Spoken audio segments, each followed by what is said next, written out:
Futuri apresenta The Pitch Invaders. Olá, futeboleiros! Olá, futeboleiras! Futuri Podcasts apresenta The Pitch Invaders, episódio 313. Caramba, quantas semanas são necessárias para se ter 313 episódios, sempre falando de maneira profunda e séria sobre o jogo. Estamos aqui para a Futuri Pro, o braço de inteligência de mercado profissional para clubes e agentes do Futuri, e Futlink, a ferramenta online de gestão de departamento de mercado do Futuri. É incrível o relacionamento que a gente tem mantido com os clubes e a aderência que os clubes têm tido no Futlink. Conecte-se aos maiores fornecedores de jovens talentos do futebol do Brasil com o Futlink, impulsando o sucesso esportivo e financeiro do seu clube. A maior base de dados, todos os atletas masculinos e femininos inscritos na CBF a partir de 12 anos de idade. Todos os campeonatos de base federados com dados esportivos. Potencialize o trabalho de seus analistas, pesquisa, monitoramento, análise de atletas, implemente processos, governança, tecnologia de ponta, níveis diferenciados de acesso e tudo adequado à LGPD. Explore o nosso mercado de transferências online exclusivo e negocie jogadores com outros clubes. Futlink é tecnologia que traz resultados. Meu nome, a maioria de vocês já sabem, Eduardo Dias. Estamos no ar para mais uma invasão futeboleira. E aqui a gente adora os episódios que a gente já batizou de Skin in the Game. Episódio com quem está na arena arriscando a própria pele. E hoje aqui com a gente, Thiago Kozlowski, treinador de futebol. Dá-lhe, Thiago. Boa tarde, obrigado, Eduardo, pelo convite. Muito legal estar aqui com vocês, né? E uma responsabilidade grande, né? Porque eu assisto o canal e somente profissionais aí com bastante renome, né? Muito capacitados, né? E aí a responsabilidade aumenta, né? Que eu até assisti agora, hoje eu estava assistindo do Osmar Loss, né? Que é um grande amigo que eu tenho, né? Uma pessoa aí ímpar que fez o curso da CBF comigo. Nós trabalhamos juntos ali na CBF, né? Fazendo os cursos da licença, acho que fizemos licença B, A e Pro juntos, acho, eu e o Osmar. E muito legal a entrevista dele, gostei bastante, né? Dos relatos, né? Muito enriquecedor e desejo todo o sucesso do mundo. Então, responsabilidade é grande. Espero corresponder à altura. Mas, Thiago, tu já tá craque em abraçar umas responsabilidades grandes também. Mas a gente vai chegar nesse ponto. Mas eu queria saber, por que treinador de futebol, Thiago? Onde que foi a fagulha para ser treinador de futebol? Como começou isso? Eu acho que começou enquanto atleta, né? Porque quando eu jogava futebol, eu sempre tive uma visão muito questionadora, mas questionadora no bom sentido, né? Dos treinadores. Eu sempre prestava muita atenção nos treinamentos que eram passados para mim. E numa época um pouquinho mais distante, as preleções eram um pouco diferentes do que são agora. Então, os treinadores eles procuravam passar muitas situações individuais que cada um tinha que fazer dentro do seu setor, e eu procurava entender muito bem o que ele queria dos outros setores para que eu pudesse cobrar dentro do campo isso, né? Eu acho que essa personalidade acabou me moldando como treinador, e foi um processo meio que natural, não forçado por mim, porque eu tentei sair do futebol de todas as maneiras que você imagina. Quando eu parei de jogar, né? Eu tentei sair mesmo, né? Eu acho que eu estava um pouco estafado, estava cansado, tive várias lesões, né? Então o corpo estava pedindo também uma pausa, né? Mas aquilo que eu falo, né? Você não escolhe ser treinador, né? A vida te coloca ali, né?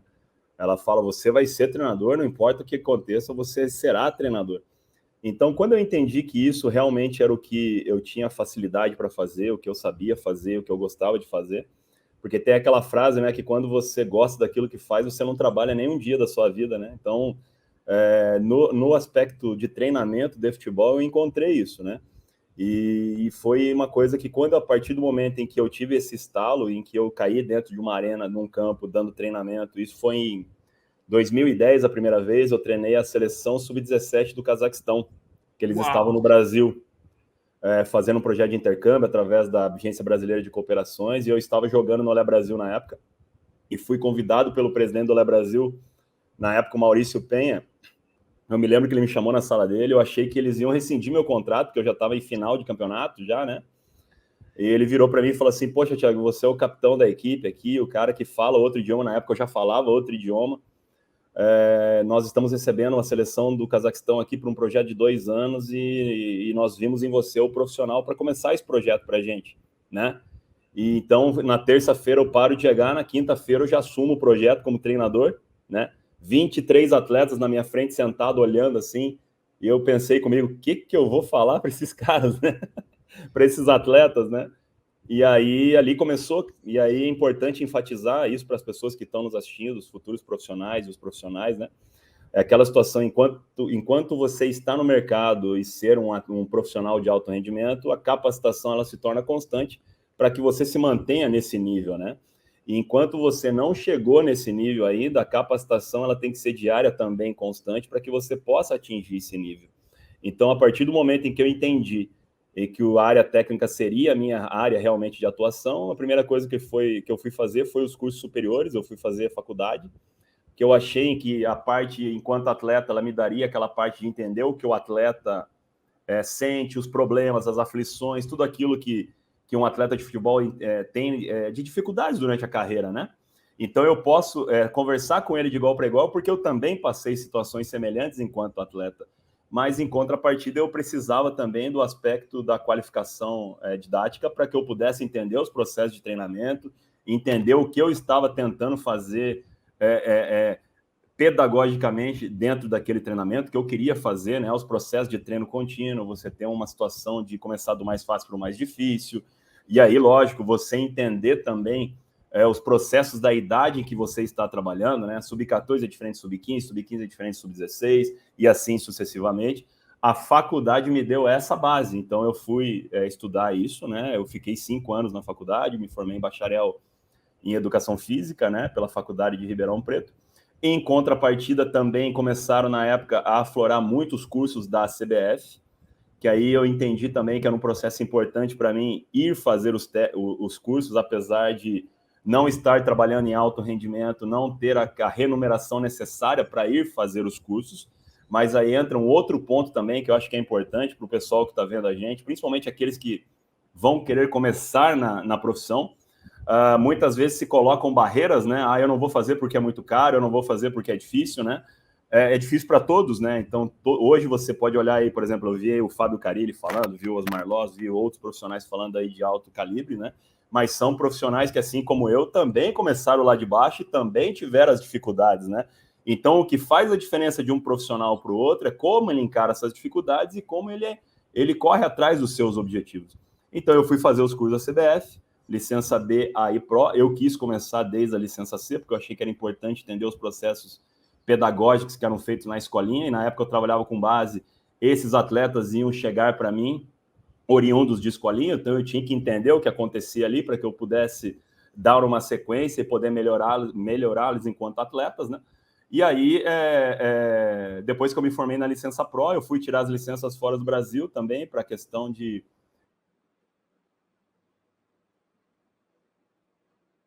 como meta trabalhar fora do Brasil. E aí foi onde surgiu a Austrália. Eu fui para a Universidade de Queensland fazer curso de inglês em nível superior, né?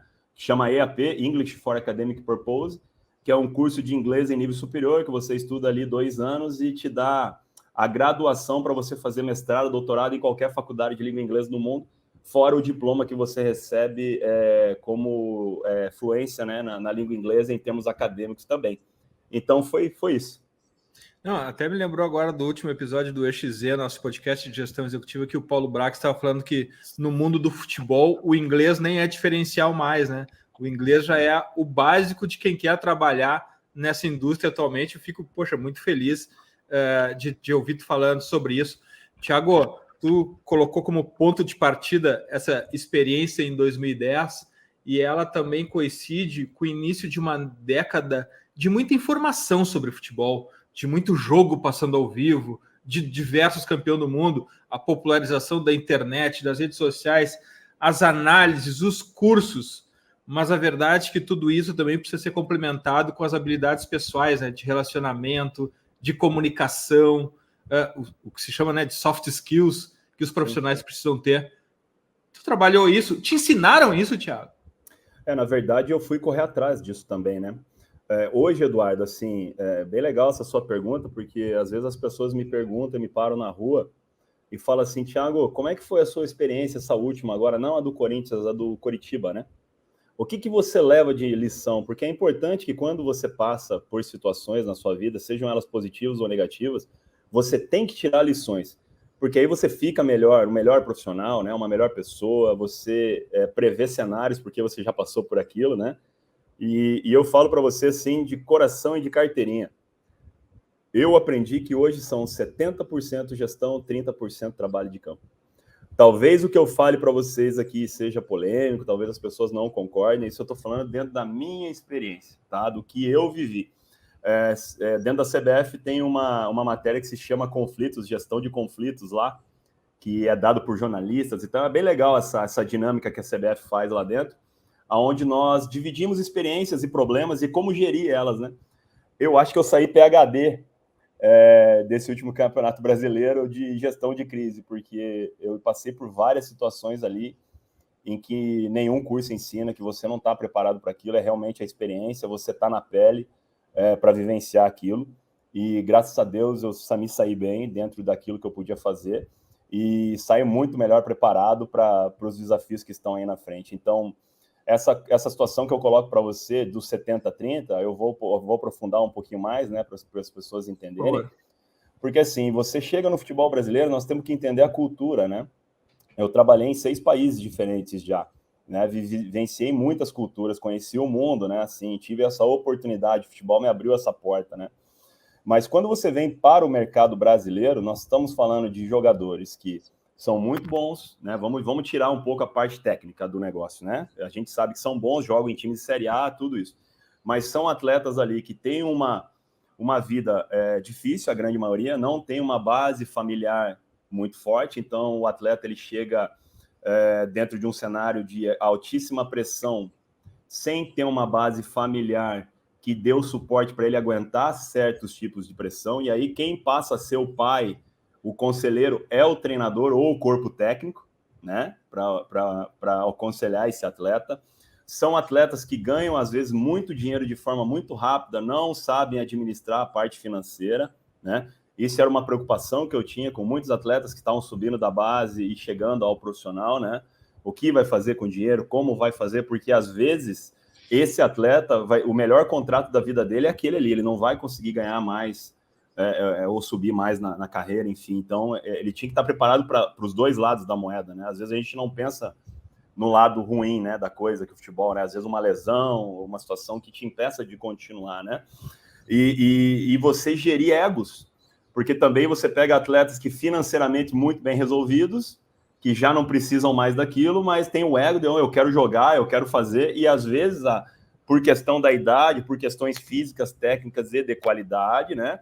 Não se adequou à parte tática, você não tem condição de colocar aquele atleta em campo, e mesmo assim você tem que partir de um convencimento, porque aquele atleta ele pode ser muito importante dentro de um vestiário como liderança, né? Onde surgem as lideranças dentro do vestiário, que são importantíssimas para o trabalho dar certo de um treinador. Então, eu acho que essas capacidades, sendo bastante raso aqui, um pouquinho com vocês, só para entender o 70-30, elas fazem, às vezes, uma diferença muito maior do que o próprio trabalho de campo. Porque o trabalho de campo ali, você posicionar o atleta, você trabalhar variações, você dar um treino de qualidade, um treino com conteúdo, é isso que se espera de um profissional na Série A, esse é o básico. Agora, o outro lado da moeda é que, às vezes, muitas vezes, os treinadores não estão preparados, né? De você ser o psicólogo, de você ter essas situações aí em que você tem que trabalhar a mente, a cabeça dos atletas, né? Então, foi por isso que essa foi a maior lição que eu tirei desse cenário, onde eu me aprofundei muito mais na parte psicológica, na parte extra-campo, né? Fora do campo, para que eu pudesse me tornar muito melhor profissional do que eu sou hoje. Eu acredito que com essas lições tiradas, eu saí muito mais fortalecido e muito mais preparado para um próximo desafio, isso sem dúvida nenhuma. E, Thiago, essa tua proporção 70-30 é quase um Pareto 80-20 aqui, mas é uma proporção brasileira. A tua experiência internacional mostra que em outros locais, com outra cultura, outra abordagem, diferente. Isso muda. Totalmente diferente. Eu vou te dar um outro exemplo, então, só para a gente ter um comparativo. Eu trabalhei na Austrália, né? E aí, na Austrália, já era totalmente oposto, porque eu trabalhava com jogadores que já eram formados na faculdade, porque lá é obrigatório, né? O atleta ter um curso superior, nível familiar, todos muito bem estruturados, casa própria, carro, o pai, a mãe, as irmãs, enfim, atletas que não dependiam mais do futebol há muito tempo, né? Então, já são advogados, são engenheiros, enfim, lá eles falam muito que quando eles terminam o segundo grau, né, eles falam o gap year. Pô, eu vou viajar o mundo, vou meter uma mochila e tal, depois eu vou ver o que eu vou fazer na faculdade, né? Então, o cara chega para jogar lá com 22, 23 anos, já passou por várias situações, né?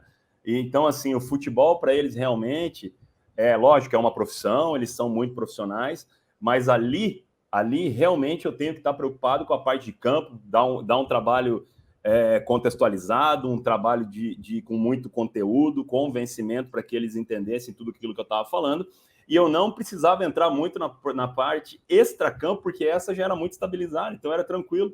Então, assim, esses são os parâmetros, por exemplo, que nós vamos falar de uma sociedade de primeiro mundo, primeiro escalão, mas de terceiro mundo no futebol, né, que é a Austrália, e o Brasil, que é um país de terceiro mundo, mas de primeiro escalão no futebol, que é o Brasil, né? Então, essas são as diferenças. O Diego Souza falou isso no Sport TV 1 ou 2 semanas atrás, que o Botafogo do ano passado precisava de um pai, não de um treinador, e acabou dando uma polêmica. O futebol, o debate no futebol é muito binário, né? Ou é preto ou é branco, nunca tem o cinza, nunca tem meio termo, e parece que o que ele falou ficou meio que entendido, que não precisava nenhuma tática, precisava só de um pai ali. Mas eu acho que, de alguma forma, é coerente com o que tu fala agora, tirando os exageros, tirando talvez uma pouca habilidade com as palavras do Diego ali, eu acho que é um pouco coerente com o que tu falou agora, né? Precisa de alguém também passando a mão na cabeça até certo ponto, né, Thiago? Eduardo, eu ouvi a entrevista do Diego, ele foi, às vezes, muito mal interpretado por alguns profissionais que não entenderam ele, porque eles não têm o conhecimento de dentro, né? Eles não têm o conhecimento de dentro, mas quem tem o conhecimento de dentro entendeu perfeitamente o que o Diego está falando ali. E eu concordo 100% com ele. 100% com ele, porque eu passei também, né? Mas, poxa, Thiago, você trabalhou uma vez como treinador no Campeonato Brasileiro da Série A. Sim, mas eu trabalhei várias vezes como auxiliar, eu vi acontecer, né? Trabalhei em Seleção Brasileira como auxiliar, vi todos os níveis, né? Então, o que o Diego Souza falou ali, o que ele quis dizer é o seguinte, olha, gente, basicamente é isso, nós precisávamos do quê?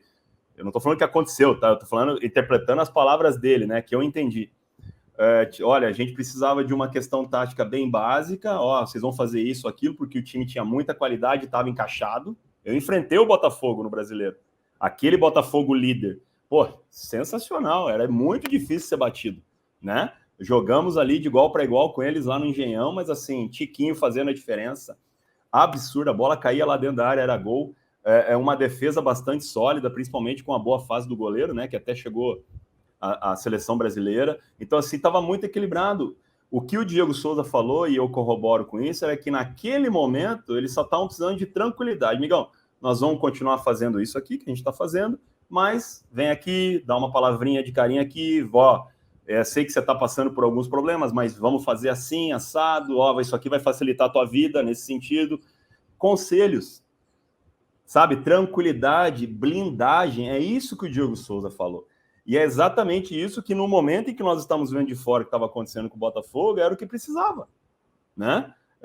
O Botafogo não precisava de um treinador que chegasse ali e falasse assim, vou jogar 10 variações para vocês aí, e vamos fazer, e a pressão, e vamos. Porque já não ia dar certo, os jogadores do Botafogo já estavam muito pressionados com a situação.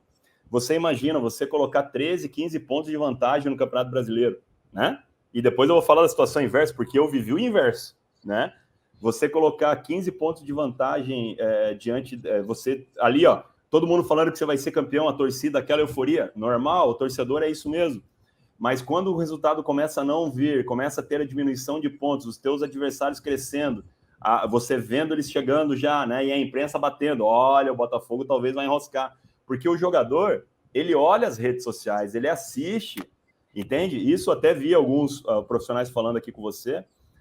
Realmente as redes sociais, elas são um avanço, é legal pra caramba, mas se você não souber usar isso, se você não souber canalizar isso, ele pode ser um inimigo para você enquanto profissional, né? Então você precisa se blindar, filtrar muito bem o que você assiste, filtrar muito bem o que você olha, porque isso pode se virar contra você, mas o jogador, ele assiste isso, ele está atento a tudo. O próprio empresário fala, ó, o pessoal tá falando bem de você lá na entrevista tal, olha, os caras estão metendo pau agora aqui no outro programa, entende?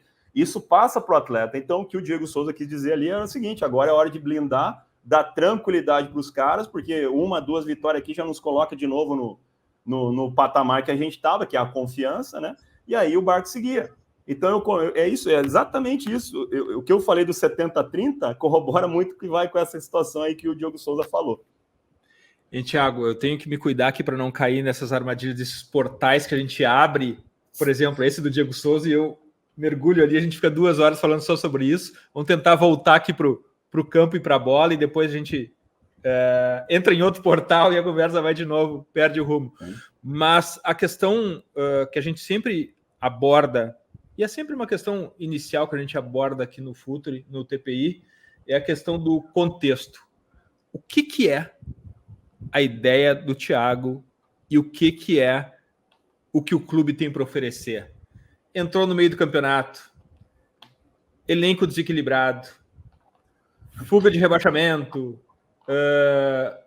região do país, cidade, temperatura, clima, cultura, até onde vai a ideia do treinador e até onde é o contexto que comanda tudo isso? Olha, Eduardo, excelente pergunta, cara. Vamos lá, eu vou falar das minhas experiências, tá? E falando do meu modelo, da minha maneira de ver o jogo, né? Quando eu entro no profissional do Coritiba, eu pego a equipe com 14 resultados negativos, né? Oriunda de 14 resultados negativos. Você imagina você entrar dentro do vestiário com 14 resultados negativos, você ter 4 pontos no Campeonato Brasileiro, nós estamos na 14ª rodada, né? E vindo de uma entrevista que o Zago deu, enfim, que foi polêmica, enfim, né? Está certo ou está errado, não estamos aqui para julgar, esse é o cenário que eu peguei, né? Então eu chego lá, eu tô vendo a montagem do elenco desde o início, eu tô acompanhando, porque eu estava no Sub-20, a gente treinava lado a lado, né? Então eu tô acompanhando os jogadores que tá chegando, só que eu já tinha muita experiência em Campeonato Brasileiro, porque eu era auxiliar do Ramon, então eu participei de várias situações e montagem de elenco, via. Então o campeonato que eles iam disputar, eu sabia muito bem o que vinha pela frente, então eu conhecia todos os jogadores que estavam chegando, né? E quando eu assumo, o primeiro ponto que eu tentei passar para eles foi a questão da confiança. Nós estamos dentro dos 70%. Certo? Então, vou, gente, retomar a confiança, retomar a alegria, ver os caras sorrirem, ter a alegria de vir trabalhar, aquela situação toda, dar uma aliviada em casa, né? Para o cara chegar com a cabeça mais tranquila para a família, porque o cara chega pilhado, né? Estamos dentro dos 70%, né? E aí, o que entra os 30%? Posicionamento, mudança de plataforma tática, né? Porque o Coritiba vinha jogando com uma linha de 5 com 3 zagueiros, né? Eu passei a mudar para uma linha de 4, colocando 3 por dentro, né? Um 4-1-4-1, 4-3-3 ali. Posicionando o que na época eu pensava que eu tinha de melhor dentro de cada posição. A partir do momento em que isso foi feito, dentro dos 30%, nós começamos a organizar todas as fases do jogo. Bloco alto, bloco médio, bloco baixo. Setor de criação, na hora que eu vou sair com a bola, né? A primeira fase do jogo. A segunda fase, o setor de construção. E a setor de finalização, que é a fase final lá, como eu vou chegar lá no último terço, né? E aí você vem arrematando, isso eu tô falando, imagina, você tem 3 dias para fazer isso para ir pro próximo jogo. Né? Tudo isso eu tô falando com você, mas era 3 dias, né? E aí você vem arrematando com bola parada, posicionamento, né? Passar confiança para os caras de posicionamento, discutir o posicionamento com os atletas que vão fazer. Eu acho que isso é importante para o treinador. Não é que eu estou abrindo, estou fazendo o que os jogadores estão pedindo. Muito pelo contrário. Eu estou debatendo a minha ideia com eles, porque eles que vão fazer. E se o atleta se sente confortável em fazer, a tendência é que ele faça melhor lá dentro. E corresponsável também, né, Thiago? Exatamente. Então, eu estou dividindo a responsabilidade, né? E aí eu passo as situações dos comportamentos que são inegociáveis, né? Ou seja, o espírito vencedor, ele é inegociável. Valores são inegociáveis. E aí eu falo para você que aí está dentro dos 70%, que é aquilo que eu falei para você, que o treinador, às vezes, ele é psicólogo, pai, irmão, melhor amigo. Por quê? O que são valores, cara?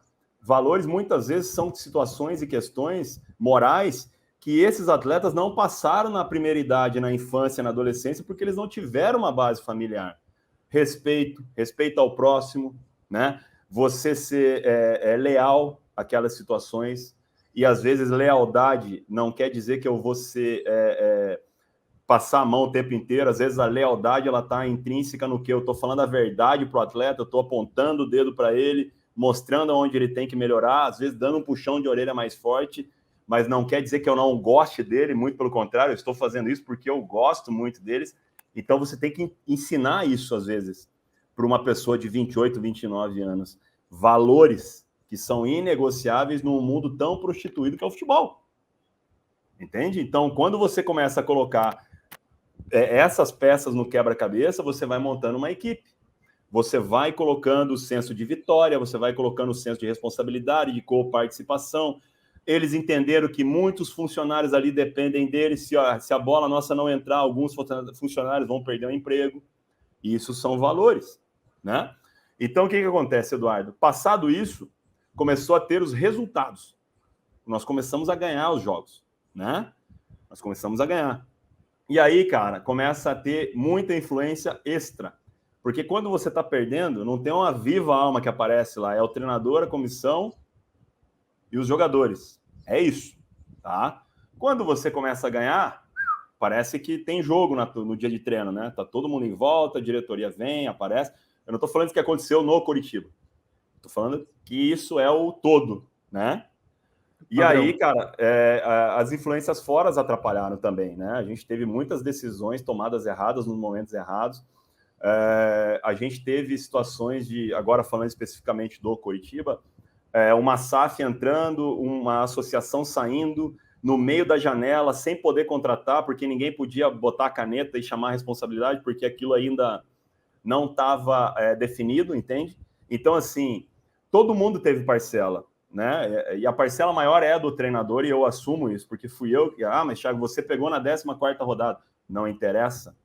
Eu sou o treinador, eu que estava lá, a responsabilidade é minha, né? E eu fui essa responsabilidade foi minha, né? Só que o que acontece? Se você pega o final, Eduardo, nós tivemos 8 vitórias, ganhamos vários jogos difíceis, dentro daquelas 8 derrotas que nós tivemos seguida, alguns jogos nós merecemos realmente perder, enumero aqui, Bahia, Fortaleza lá, né? Nós merecemos perder. Só que Red Bull em casa, pelo menos um empate. E eu falo para você, o Red Bull foi a equipe mais equilibrada que eu joguei no Campeonato Brasileiro. A mais equilibrada. O jogo mais difícil nosso, até o Caixinha fala isso depois do jogo, ele fala assim, ó, foi o jogo em que o Red Bull teve o melhor comportamento, foi aqui diante do Coritiba, dentro do Couto Pereira. Porque se ele não joga daquele jeito, a gente é atropelado eles lá dentro, né? Atropelado. Botafogo, apesar da polêmica, nós merecemos perder, porque o Botafogo, naquele momento, era o melhor time da competição. Flamengo em casa, não merecíamos perder. O jogo estava 2-2. Eu saí 3 vezes na cara do gol para matar o jogo depois dos 36 minutos do segundo tempo. Tomei um gol aos 49 por uma falha de saída, né? A gente não merecia perder. Santos lá não merecia perder. Teve expulsão no primeiro tempo, enfim, que prejudicou o Coritiba, né? Cruzeiro, nós tivemos a situação do 0-0 que nós merecíamos ter ganhado, né? Ganhamos do Cruzeiro em casa, jogamos bem contra o Fluminense no Maracanã, infelizmente perdemos de 2-1, mas o Coritiba teve as melhores chances. Se você pegar o jogo, você vai ver que no primeiro tempo nós saímos 2 vezes na cara do gol para fazer o gol, uma o Fábio pegou, outra foi para fora, acho que deu na trave, né? Então, assim, mas no contexto geral, Eduardo, se você pegar o aproveitamento que foi do trabalho, eu tinha a média melhor que o do Bahia, que se salvou. A minha média tiraria o Coritiba da zona do rebaixamento. Nós continuaríamos na Série A. O porquê que eu estou contando esses números para vocês? Porque entra uma outra situação da cultura, né? Se eu peguei no pior momento da equipe do campeonato, onde ninguém queria vir para o clube, né? Porque todo mundo falava que o Coritiba estava rebaixado, né? Mas aí as pessoas podem se perguntar, mas poxa, Thiago, era uma oportunidade para você ser treinador de primeira divisão. Era, mas naquele momento, Eduardo, eu não precisava da oportunidade, sabe por quê? Eu estava como auxiliar da casa, estava na seleção brasileira, eu abri mão do ciclo olímpico, abri mão de ir para os Jogos Pan-Americanos, né?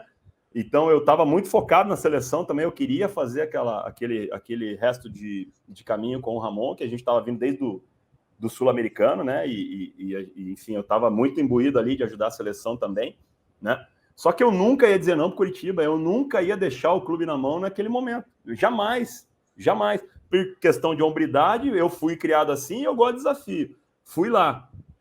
O que eu esperava? Que ao final disso tudo, pô, difícil, não conseguimos, mas tentamos. Vocês viram, o Curitiba caiu de pé. Brigou, tomou ali uma porrada ou outra que a gente realmente não jogou bem, mas brigou de igual para igual, ganhou do Atlético Mineiro lá, ganhou do Internacional lá. Nós ganhamos, né? Brigamos de igual para igual. Que eu tivesse a chance de remontar o elenco, de fazer a questão do Campeonato Paranaense, de eu poder mostrar realmente, ser cobrado por isso, de contratações que eu quis fazer, né? Juntamente com o clube, né? Que é importante isso, né? E não apagar incêndio, né? Mas entra outro ponto, né? Nós chegamos aí, o diretor ele tem que dar uma resposta para a torcida, o presidente tem que dar uma resposta, e geralmente a primeira cabeça que rola é do treinador. Entendeu? É do treinador. Então eu caí do Curitiba, caindo com o Curitiba, mas com percentual de clube que se salvou na Série A. Então, quer dizer, eu cumpri a minha missão. Infelizmente, eu peguei uma situação de 14 jogos sem ganhar. É muita coisa dentro de um campeonato tão competitivo, né? Mas fica a experiência, ficam as situações de aprendizado em tudo, né? Mas essa é a cultura do futebol brasileiro, meu amigo. A primeira cabeça que rola é a do treinador, infelizmente. Thiago, vamos entrar em campo aqui com as tuas ideias. Mencionaste a mudança da linha de defesa do Zago para a tua. A tua linha de 4 é a preferida? Foi circunstancial? Foi contexto? Tu tem uma preferência por montar a tua defesa em linha de 4? Como é que tu projeta idealmente? Vamos fugir do contexto, vamos para o idealmente. Como é que tu monta idealmente tua defesa, Thiago? Eduardo, olha só, eu vejo futebol daqui a alguns anos, eu falo no máximo 2, 3 anos, a gente não vai estar falando mais de plataforma tática. Nós não vamos estar falando aqui de 4-3-3, 4-1-4-1, linha de 5, nada. Nós vamos nos moldar de acordo com o adversário. Eu já trabalho nessa linha. As pessoas que me conhecem, o meu trabalho, as pessoas falam da seguinte forma: Thiago, ele é muito complexo, só que a partir do momento em que tem um entendimento, ele fica muito fácil. Porque o que acontece, Eduardo? Eu gosto de trabalhar com linha de 4. A linha de 4 ela é uma linha sustentada, né? Ela me dá situações de abordagem nos corredores laterais de ser agressivo, ela me dá uma situação de compactação, seja ela horizontal ou vertical, né? A compactação distância lateral-lateral, extrema-extrema, e a distância extrema-lateral, né? Tirando a profundidade, né? Aqui, a horizontal e vertical, né? Gosto muito da linha de 4, a única coisa que de ressalvas, em bloco baixo, eu não gosto da linha de 4 que os zagueiros saem em cobertura, a não ser que seja via transição, que aí não dá tempo de você montar a defesa ali, e aí a gente chama de posicionamento de emergência, ou seja, quando o zagueiro sai para fazer uma cobertura, o volante pode encaixar naquela posição dele ali, sem perder aquele desenho tático previamente combinado e treinado por nós, né? A linha de 4 também me dá a sustentação de fazer uma saída de 3 com variações ou manter uma linha de 4 sustentada na hora de jogar. Ou seja, se o adversário ele me marca com 3, eu saio com 4. Se ele muda a marcação para 2, eu mudo para 3. Entendeu? Então você vai começar a entender aonde eu quero chegar com isso. Por isso que eu falo que não vai ser mais plataforma fixa. A gente não vai ter mais aquela situação, não. Ó, o Rio Branco do Acre, ele joga com saída de 3, né? Só que, se eu fosse treinador do Rio Branco do Acre, essa saída aqui ela vai variar muito de como o Eduardo joga. Se o Eduardo jogar me marcando com um só, eu não preciso sair com 3. Eu já mudo minha saída para uma saída com 2, ou uma saída com 4 sustentada, dependendo se os seus extremas não saltam na lateral, eu mudo, e aí eu faço o meia volante pisar na linha, trago o extrema para dentro, enfim. Eu posso mudar o panorama tático, mas é importante entender que todas essas opções / variação que eu estou te falando, elas ocorrem através de movimentações prévias estabelecidas por nós, treinadas por nós, só que essas movimentações, quando elas entram na cabeça do atleta, o que eu quero mostrar para ele? Olha só, se o jogo mostrar isso, você vai ter esse tipo de solução aqui, porque o atleta ele é muito visual. A partir do momento em que ele entender a solução, ele vai começar a improvisar em cima dela. Opa, eu entendi a solução. Vamos dar um exemplo. O extremo saltou lá no meu lateral. Ele está cortando a linha de passe, ele está jogando o lateral para fora, né? Então já não tem o passe para dentro. Se o meu meia volante entender esse contexto, entendeu isso na hora que ele viu essa situação, ele pode fazer a pisada na linha, ou seja, ele está dando uma linha de passe para o lateral achar ele na linha lateral, certo? Quando ele faz esse movimento, aonde está o espaço? Porque o meu volante saiu daqui para o lado A e vai para o lado B, o espaço está aqui, não está? Esse espaço precisa ser preenchido. Ah, mas aí o meu primeiro volante encaixa ali. Opa, se o primeiro volante encaixou aqui, o espaço está onde? Está aqui. Aí entram situações, Eduardo, que nós chamamos de terceiro homem atrás da linha da bola, enfim, suporte vindo por trás, aquela situação toda, vantagem numérica no determinado setor da bola, que o bola Diniz coberta faz isso, sempre. Bola coberta sempre. E aí, a linha de 4 também me dá isso. Eu estou falando um pouquinho do aspecto ofensivo, né? Eu mencionei o aspecto defensivo, mas na linha de 4 existe uma situação que eu passei isso no Coritiba, né? Os atletas assimilaram muito bem, principalmente os atletas que estavam muito abertos a receber informação, assimilaram muito bem. E eu falava assim para eles, ó, esse posicionamento aqui é para correr mais, mas vocês vão correr menos. Ô, louco, professor, como assim? Nós vamos correr mais para correr menos? Vou explicar, né? Por exemplo, quando eu saio com uma linha de 4 sustentada, eu sempre falo para eles o seguinte, nós vamos andar juntos, seja com bola ou sem bola. Porque se você pegar, Eduardo, a maioria dos times, isso eu joguei o Campeonato Brasileiro com todos, 98% das equipes que eu peguei, tá? E eu não estou falando que está certo ou está errado, nós estamos falando do jogo, né? Do jogo. 98% das equipes que eu peguei, quando a equipe tem a bola, ela abre para jogar, ela dá espaço, ela quer amplitude, correto? Ela abre. Só que, quando essa equipe perde a bola, e nós falamos muito de pressão pós-perda hoje no futebol, né? Esse é um gatilho bastante trabalhado. Depois eu vou falar a minha visão de pressão pós-perda para você, que ela está muito linkada a isso, tá? Quando eu perco a bola, se eu sou um zagueiro, eu estou correndo de fora para dentro, porque eu tenho que proteger o gol, certo? A gente fala, protege o centro, protege o funil. Então eu perco a bola, eu corro de fora para dentro. Só que quando eu corro de fora para dentro e eu estou jogando no Campeonato Brasileiro Série A, que o nível é top, os caras em 2, 3 toques chegam lá dentro do gol, o adversário, quando ele consegue meter a bola, quando ele rouba a bola e consegue meter a bola, então ele está pegando o atacante em direção ao gol e o zagueiro saindo de fora para dentro. Onde está a vantagem aqui? A vantagem está do atacante, né? Porque o zagueiro ele vai ter que correr de fora para dentro, em vez de correr de dentro para fora, jogar o atacante para fora. Que é isso que nós ensinamos, ó. Tô marcando, joga o cara para fora, tira o cara do gol, certo? Só que quando a gente perde a bola, a maioria das equipes corre de fora para dentro. E aí você começa a reparar nos gols de transição que acontecem. Começa a reparar nisso, né? O cara correndo aqui, ó, sempre aqui, ó. E o atacante em situação de facão correndo para o gol. E aí eu mostrei essa situação para os meus atletas e falei assim para eles, olha, nós vamos mudar um comportamento aqui. Nós não vamos abrir mão da amplitude, só que nós vamos fazer ela de uma maneira diferente. Ô, professor, como? A linha de 4, quando a gente tiver a bola, a linha de 4 ela vai se movimentar junto com relação à bola, ou seja, os dois zagueiros vão trabalhar pertinho do cara que tem a bola, do atleta que tem a bola, e o lateral do lado oposto ele vai fechar também. Aqui, ó. Mas aonde está a amplitude? Dos extremos. Aonde está a amplitude? Dos meias volantes, dos caras que vão se movimentar para receber a bola, certo? Certo? E aí essa linha de 4, ela se desenha num fator muito importante dentro do meu modelo, que é a seguinte, ela começa a se moldar de acordo com o adversário. Então, se a linha de 4 identificou que tem 2 atletas fazendo pressão, ela muda. Eu já encaixo para 3, porque esse lateral já está por dentro como volante. Ele já está, porque eu estou andando junto, eu não estou longe lá aberto, eu já estou por dentro como volante. Então, eu já talvez, Thiago, só para a gente trocar uma ideia aqui, tu proteja o ponto mais sensível de uma linha defensiva hoje, que é o meio espaço entre o zagueiro e o lateral. Não, aí eu ia chegar nisso, entendeu? Perdão. Era isso aí. Porque o que acontece, Eduardo? Eu tô achando que eu tô abrindo muito aqui. Não, sem problema, a gente tá falando de ideias. Que eu começo a me empolgar, velho, aí, pô, eu gosto de falar de parte tática, né? Eu estudo muito isso aí.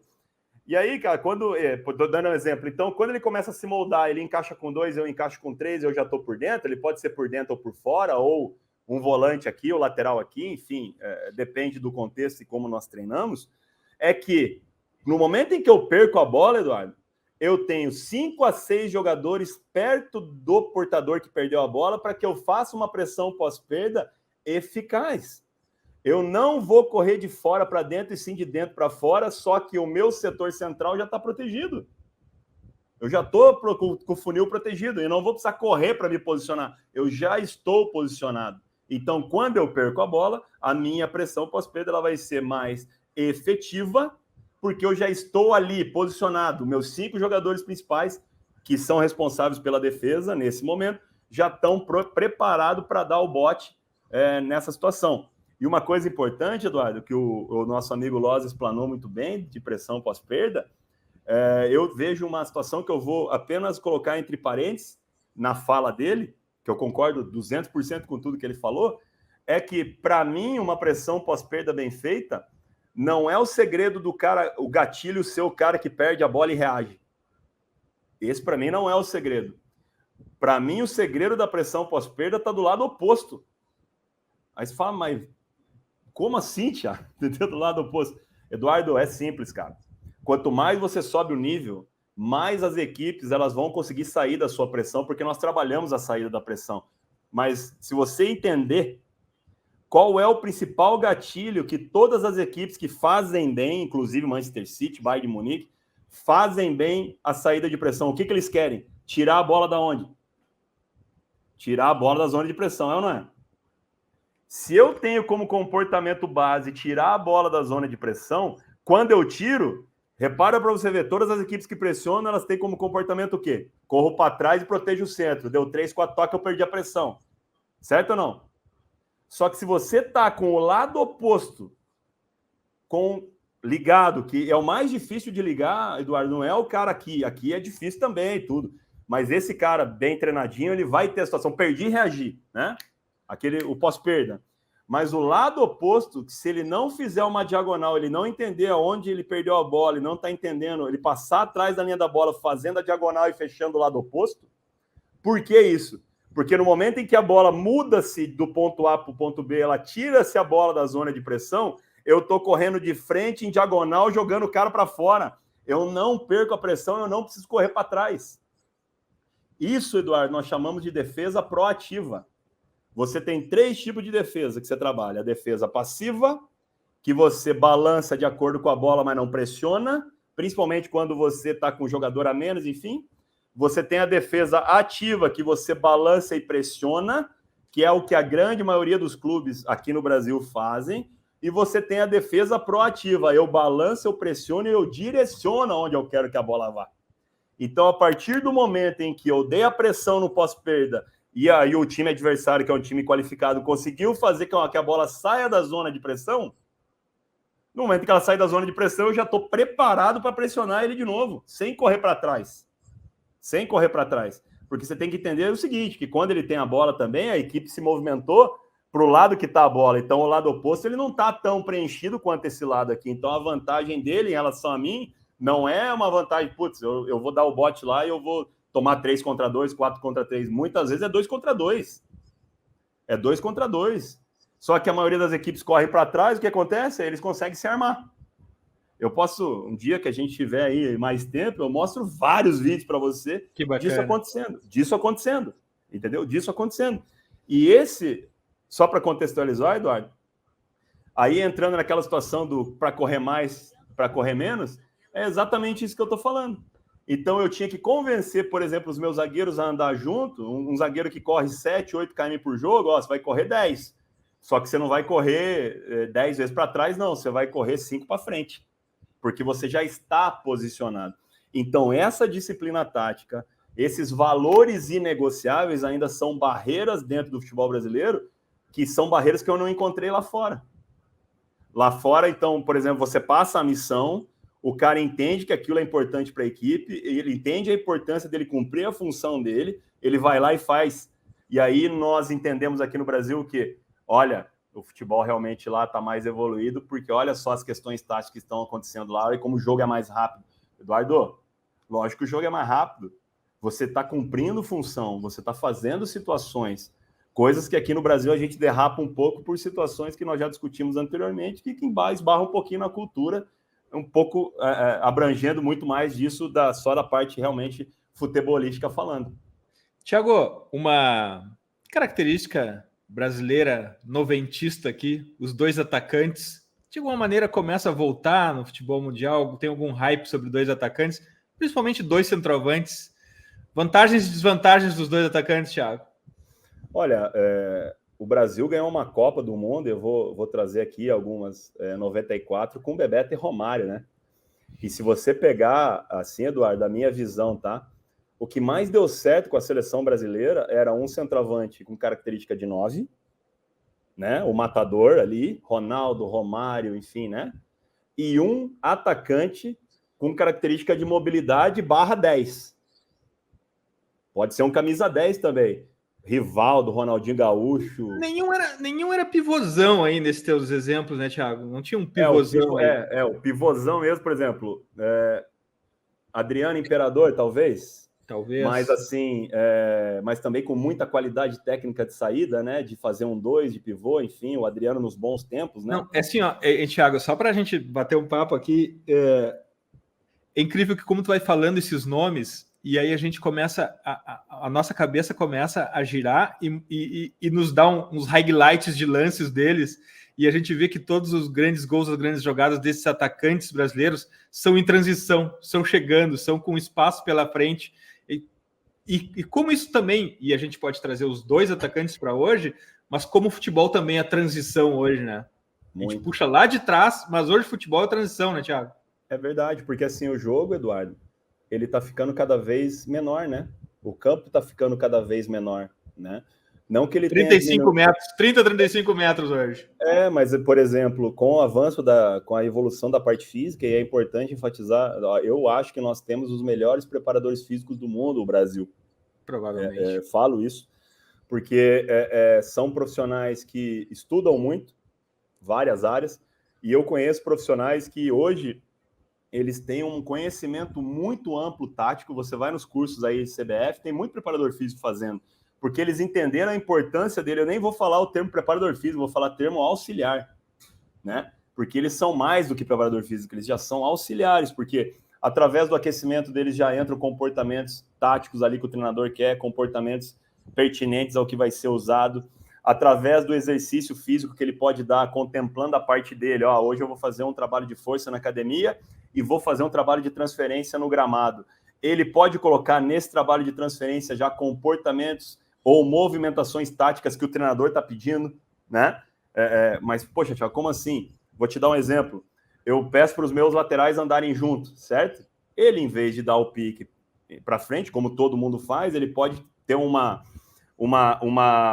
como é que fala? Estações ali na hora que ele for fazer o trabalho de transferência de força, em que o volante vai fazer o movimento que eu quero, o lateral vai fechar da maneira que eu quero, o extrema vai correr para o ponto que eu quero, e aí você pode potencializar a lateralidade, né? Exato. Então, ele está treinando já o cara, a parte mental do cara, junto com a parte física, para aquilo que o treinador está pedindo. Quem contrata o Thiago, ou quem quer o Thiago num processo seletivo de treinador, pode esperar o que do seu time, Thiago? Olha, pode esperar um time muito competitivo, uma equipe muito organizada, que sabedora daquilo que faz em todas as fases do jogo, né? Se derem tempo para trabalhar, uma equipe que vai se adaptar muito rápido ao adversário e não vai ter um modelo de jogo específico. Vocês não vão ver as minhas equipes seguindo um padrão. Ela vai se moldar e vai se mudar de acordo com o adversário, né? Ela acontece muito isso, né? Vai ver um profissional que entende um pouquinho de cada área, né? Dentro do clube, mas acima de tudo uma pessoa muito humana que entende cada detalhe, cada dificuldade dos setores, que é importante enfatizar também. Você conversar com o fisioterapeuta, o cara vai ter lá as reclamações, poxa, Thiago, tá chegando aqui 3 caras ao mesmo tempo, não tô conseguindo tratar e tal, você tentar ajudá-lo da mesma forma. Tô dando um exemplo, mas isso de todos os setores. E quando eu falo todos os setores, é todos os setores mesmo. Eu até com os jardineiros eu fazia reunião.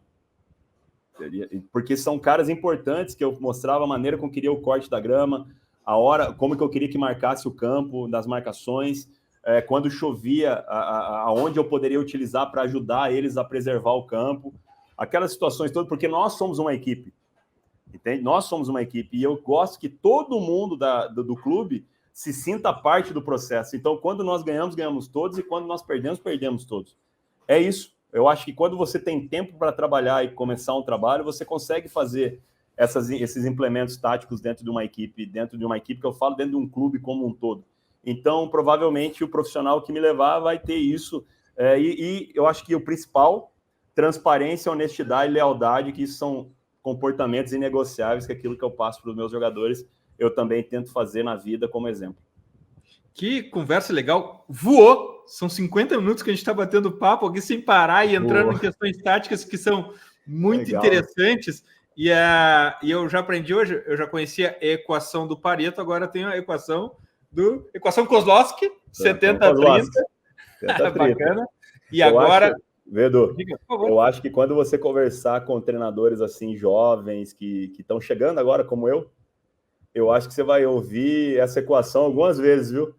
Eu acho que quando você falar com os nossos ídolos aí, né? Eu espero, Dorival, Felipão, Mano Menezes, que, poxa, eu tive o prazer de trabalhar com o Mano agora, e eu constatei 70-30, porque esses caras, além de serem grandes treinadores, eles são excelentes gestores. Que bacana.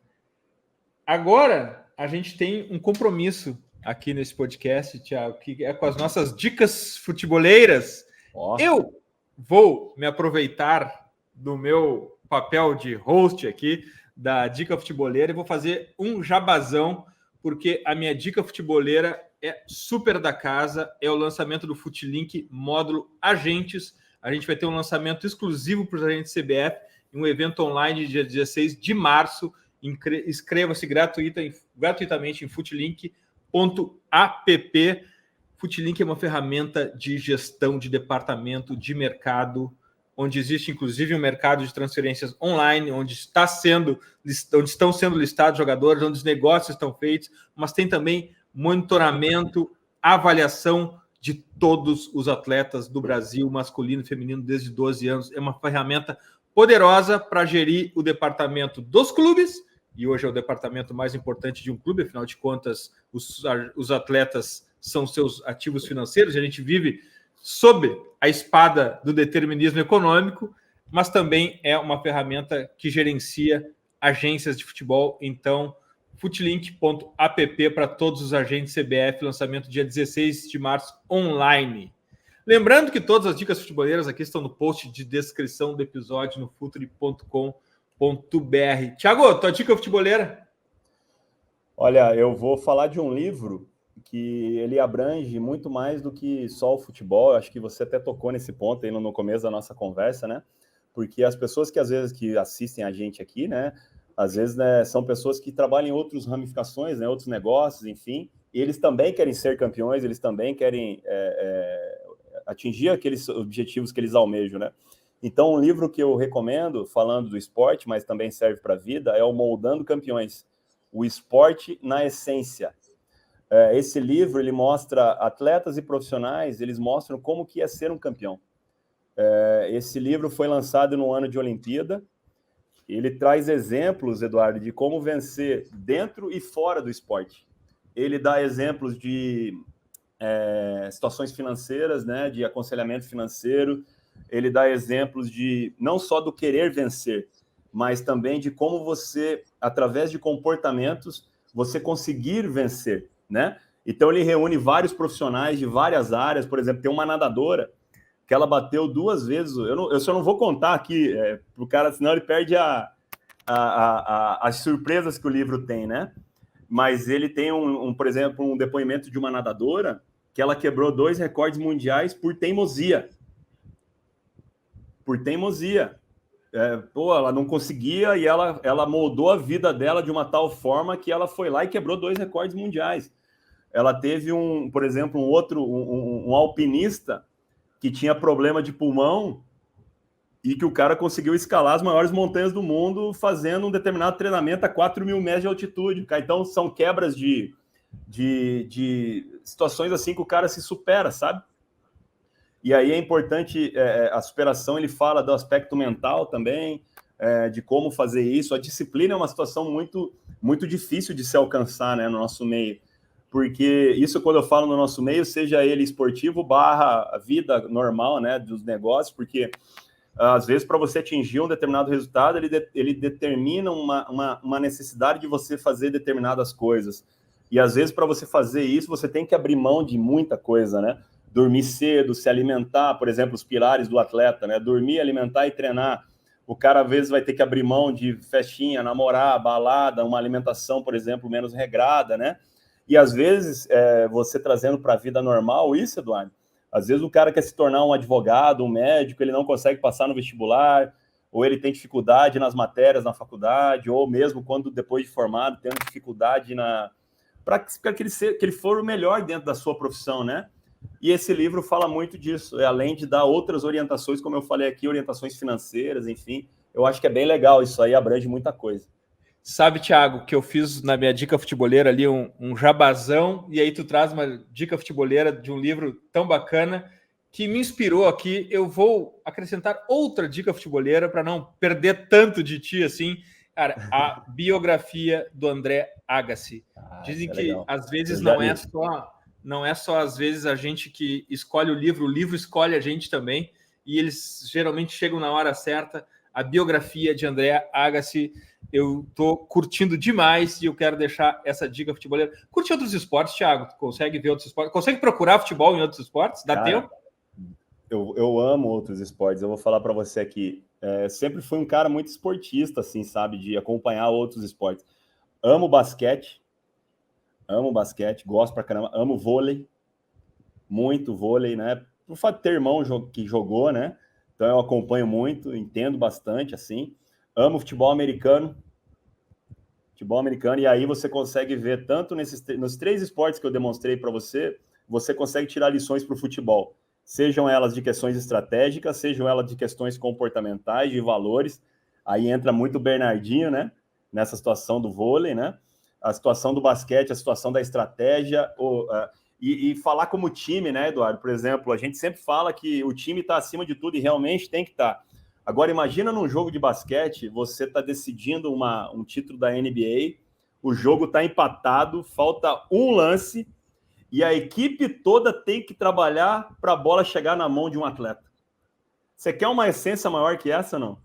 Então, às vezes, eu fui o protagonista do campeonato inteiro, só que o cara que é o melhor arremessador de 3 não sou eu, mas é aquele cara. Eu vou ter que fazer um bloqueio, eu vou ter que fazer um deslocamento para a bola chegar nele para a gente ganhar. Então, eu acho que os outros esportes, eles passam muito de comportamentos que nós podemos usar dentro do futebol, né? E eu sempre falo para os meus atletas, assistam outros esportes, porque vocês podem aprender muito com os atletas. E esporte individual, às vezes, também nem se fala, né? De você aprender sobre superação. E se você me permitir, eu gostaria de dar uma dica de um filme que não tem nada a ver com futebol, mas tem tudo a ver com superação e vida, que chama Skater, do Netflix. É uma indiana que tenta ser profissional no skate, você imagina. A menina vive na Índia, numa vila, e ela quer ser profissional de skate. E às vezes a gente reclama da vida que chegou atrasado um boleto, ou não consegue pagar uma conta, e graças a Deus nós estamos com saúde, temos aí uma família maravilhosa por trás. Isso aí são são coisas mínimas. E eu estava vendo um depoimento infelizmente faleceu, Abílio Diniz, né? E era um cara que eu sempre gostei muito de ouvir. Empreendedores, porque eles também têm muito a ensinar para a gente, né? E ele falava assim: separe as suas preocupações. Depois, não sei se você vai conseguir ver esse vídeo, depois você pega. Você tem que separar as suas preocupações, porque a partir do momento que você escreve as preocupações que realmente vale a pena, você vai perceber que ao final do dia você se preocupou 1 ou 2 horas com elas e teve 22 horas de momentos agradáveis e felizes. Pô! Então eu acho que fica essa dica aí para quem está nos ouvindo, nos assistindo. Que final de podcast esse, Thiago. Adorei te conhecer, adorei a nossa conversa, passou voando. Quando a gente começa a falar de campo, é incrível como as coisas parecem que se encaixam e passa rapidamente. A gente vai seguir aqui na torcida por ti, pelas tuas equipes, pelo teu trabalho. Valeu, obrigado por ter aparecido por aqui pelo Futre e pelo TPI, Thiago. Obrigado, Eduardo, obrigado a todos e sempre à disposição. Obrigado. Demais. Futeboleiras, futeboleiros, nós somos o Futuri e temos um convite para vocês. Pense o jogo. Abraço e até a próxima invasão, The Pitch Invaders. Futuri apresentou The Pitch Invaders.